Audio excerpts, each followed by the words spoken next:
नमस्कार, मैं ज्योतिषाचार्य पंडित मनीष अवस्थी आप सभी का अपने इस ज्योतिष के चैनल पर और इस नए वीडियो में एक बार पुनः स्वागत करता हूं, अभिनंदन करता हूं। देखिए, अगले महीने 14 मई 2025 को बृहस्पति अपना राशि परिवर्तन करने जा रहे हैं।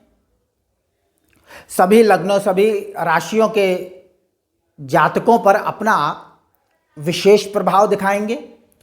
इसी कड़ी में तुला राशि और तुला लग्न के जातकों पर बृहस्पति के इस राशि परिवर्तन का क्या प्रभाव पड़ने वाला है, इस वीडियो में इसी पर विस्तार से बात करूंगा। आपको बृहस्पति के राशि परिवर्तन का जो भविष्य कथन है, भविष्य फल है, वह इस वीडियो में जानने और समझने को मिलेगा। तुला राशि और तुला लग्न, देखिए, अगर आपकी तुला राशि है, जन्म के समय चंद्रमा जन्म पत्रिका में 7 नंबर पर लिखा हुआ है तो आपकी तुला राशि है। अगर राशि तुला नहीं है परंतु जन्म पत्रिका के प्रथम भाव में 7 नंबर है, 7 का अंक, तो आपकी तुला लगन है। तुला राशि हो या तुला लगन हो, बृहस्पति का यह जो फलादेश मैं बताने वाला हूं समान भाव से आपको मिलने वाला है। देखिए, 14 मई 2025 से लेकर 1 जून 2026 तक बृहस्पति मिथुन राशि में ही संचार करेगा। अभी बृहस्पति अष्टम भाव में संचारशील है, वृषभ राशि में संचारशील है।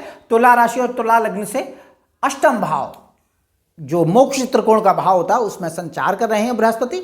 और अब यह 14 मई 2025 से भाग्य स्थान में, भाग्य धर्म का जो स्थान होता है, त्रिकोण स्थान जो जन्म पत्रिका का माना जाता है, नवम भाव, उसमें ही अपना संचार आरंभ करेंगे 14 मई 2025 से लेकर 1 जून 2026 तक। किस प्रकार, देखिए, एक चीज तो यह है कि बृहस्पति मिथुन राशि में उच्चाभिलाषी स्थिति में रहेंगे।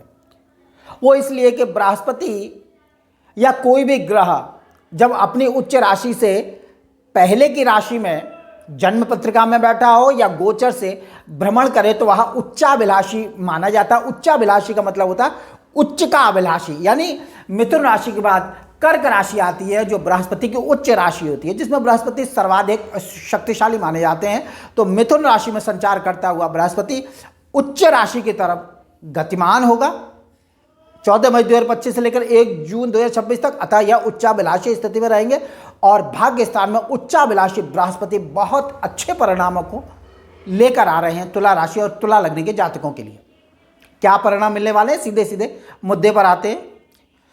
देखिए, बृहस्पति धर्म के, भाग्य के और संतान के कारक ग्रह हैं और ये नवम भाव में अपने इन तीनों कारकत्व का फल दिखाने वाले हैं, देने वाले हैं।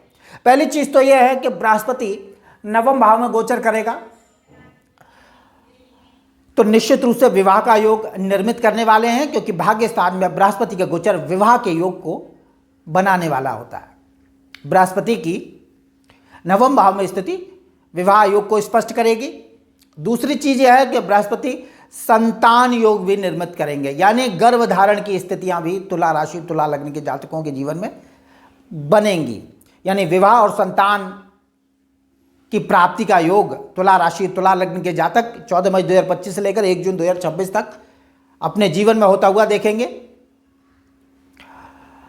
बृहस्पति नवमस्त होंगे धर्म स्थान में, त्रिकोण स्थान में इनका गोचर है। बृहस्पति तुला राशि तुला लगन से तृतीयेश और षष्ठेश होते हैं और भाग्य स्थान में गोचर करेंगे तो परिश्रम के योग से भाग्य की वृद्धि होगी। निश्चित रूप से जब बृहस्पति भाग्य स्थान में गोचर करता है, देखिए, भाग्य स्थान में बृहस्पति का गोचर, पहली चीज तो ये समझ लीजिए कि लग्न या राशि से द्वितीय, पंचम, सप्तम, नवम और एकादश भाव में किसी भी राशि, किसी भी लग्न से बृहस्पति का गोचर बहुत अच्छा और शुभ फलप्रद माना जाता है। नवम स्थान में बृहस्पति भाग्य स्थान में गोचर करेंगे तो सर्व और सौभाग्य, सिद्धि और सफलता को प्रदान करने वाला यह गोचर होगा। धन, मान, पद और प्रतिष्ठा की प्राप्ति के योग बनेंगे। धार्मिक अनुष्ठानों का आयोजन होगा, निश्चित रूप से होगा, और धार्मिक अनुष्ठान का आयोजन करने से आपको समाज में आपका मान सम्मान बढ़ेगा। सरकार से भी सहयोग प्राप्त होगा। नवम भाव में बृहस्पति का गोचर होगा उच्चाभिलाषी स्थिति में, तो सरकार से सहयोग और समर्थन की प्राप्ति होगी।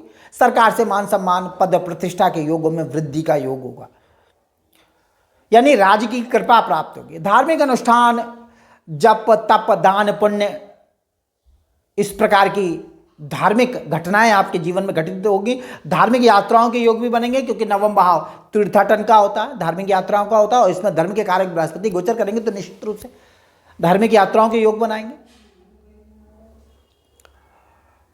बृहस्पति नवमाष्ट गोचर करेंगे तो उच्च शिक्षा प्राप्ति के योग होंगे। तुला राशि तुला लग्न के जातकों के लिए शिक्षा में अच्छी सफलता के योग देने वाले सिद्ध होंगे। और यश की प्राप्ति भी होगी, जैसा मैंने बताया, धन मान यश पद और प्रतिष्ठा की प्राप्ति होगी। यश की वृद्धि करने वाला बृहस्पति का यह गोचर होगा। बृहस्पति पंचम दृष्टि लग्न पर डालेंगे तो स्वास्थ्य उत्तम रहेगा। स्वास्थ्य में सुंदरता, सरलता और प्रभाव देखने को मिलेगा। थोड़ी सी दिक्कत हो सकती है क्योंकि बृहस्पति को षष्ठेश रोगेश होने का दोष भी है। थोड़ी सी दिक्कत के साथ उत्तम स्वास्थ्य आपका रहेगा इस कालांश में। स्वाभिमान की विशेष वृद्धि करेंगे बृहस्पति।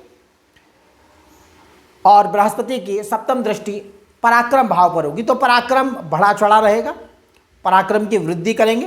भाग्य और परिश्रम के योग से उत्साह, साहस और पराक्रम में वृद्धि होगी। भाई बहनों का सुख प्राप्त होगा इस गोचर में, इसमें कोई संदेह नहीं है। छोटी यात्राओं के भी योग संभावित होंगे। बृहस्पति नवम दृष्टि पंचम भाव पर डालेंगे, सुत विद्या वाणी स्थान पर बृहस्पति की दृष्टि होगी। देखिए, सुत विद्या और वाणी का सीधा जो कारकत्व है वो गुरुदेव बृहस्पति के पास ही है। संतान के कारक बृहस्पति होते हैं, शिक्षा के कारक बृहस्पति होते हैं, योग्यता के कारक बृहस्पति होते हैं। पंचम पर दृष्टि डालेंगे तो संतान से सुख और सहयोग की वृद्धि होगी।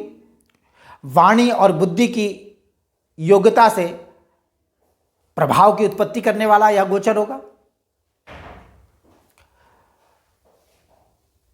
और बृहस्पति पंचमस्थ दृष्टि डालेंगे तो निश्चित रूप से शिक्षा में, जैसे मैंने बताया, उच्च शिक्षा प्राप्ति के योग भी बनेंगे। संतान के जन्म को भी बृहस्पति निश्चित करेंगे। बृहस्पति धर्म त्रिकोण में संचार करेंगे। धर्म त्रिकोण लग्न, पंचम और नवम होता है तो धार्मिक क्रियाओं में इस समय आप काफ़ी व्यस्त रहेंगे और धर्म यानी धर्म कर्म का विशेष रूप से इस गोचर में आप पालन करेंगे। और यह गोचर निश्चित रूप से आपको भाग्य वृद्धि देगा। धार्मिक कृत्यों में आपका समय व्यतीत होगा और मान सम्मान, पद और प्रतिष्ठा के योग विशेष रूप से घटित होंगे। तो यह गोचर तुला राशि तुला लग्न के जातकों के लिए विवाह का योग, संतान का योग, भाग्य वृद्धि, भाई बहनों का सहयोग, संतान से सहयोग, शिक्षा में अच्छी सफलता, इस प्रकार से के कई जो घटनाएं होंगी, सुखद घटनाएं आपको जीवन में देखने को मिलेंगी, क्योंकि भाग्य स्थान में भाग्य के कारक बृहस्पति का गोचर निश्चित रूप से आपके लिए अच्छा सहयोग देने वाला जीवन में होगा। तो इस वीडियो में इतना ही। मेरा वीडियो अच्छा लगे इसे लाइक करें, शेयर करें, सब्सक्राइब करें। जन्म पत्र का विश्लेषण के अगर आप इच्छुक हैं तो नंबर डिस्क्रिप्शन में है। नमस्कार।